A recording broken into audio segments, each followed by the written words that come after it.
Jesus in the Sermon on the Mount made this statement, "Judge not, that you be not judged. For with the judgment you pronounce, you will be judged. And with the measure you use it will be measured to you."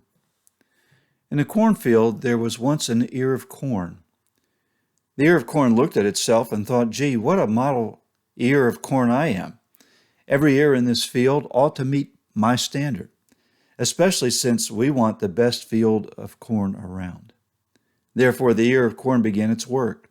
It went from stalk to stalk and began removing any ear that fell below its standard. In due time, the ear had purged the field of every ear that fell below the standard. About half the ears remained. Then one of the ears that remained looked at itself and thought, "Gee, what an awesome ear of corn I am.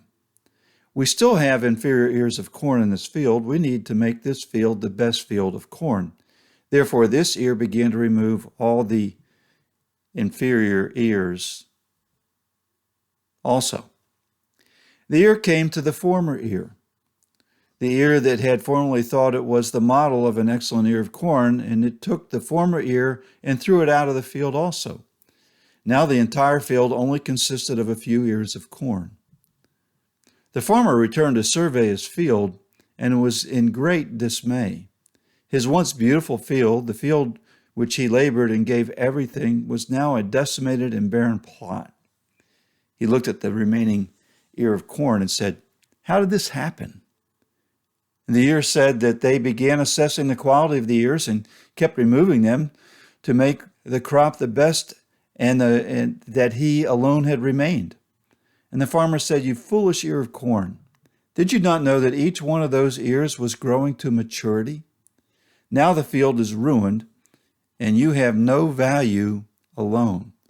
Therefore he cast the last ear of corn out and also plowed the ground under again. I was in a church once where the pastor felt it was his duty to purge the church from the spiritually immature, which they evidenced in their fleshly appetites and attitudes and actions. Eventually, the pastor came under scrutiny for his own immaturity and left the church under duress. The church eventually closed its doors. There are two morals to this story. First, do not be the one who empties the field. Second, when you find the perfect church, you will find an empty building. In the second case, do not go in, for then you will have ruined that perfect church also.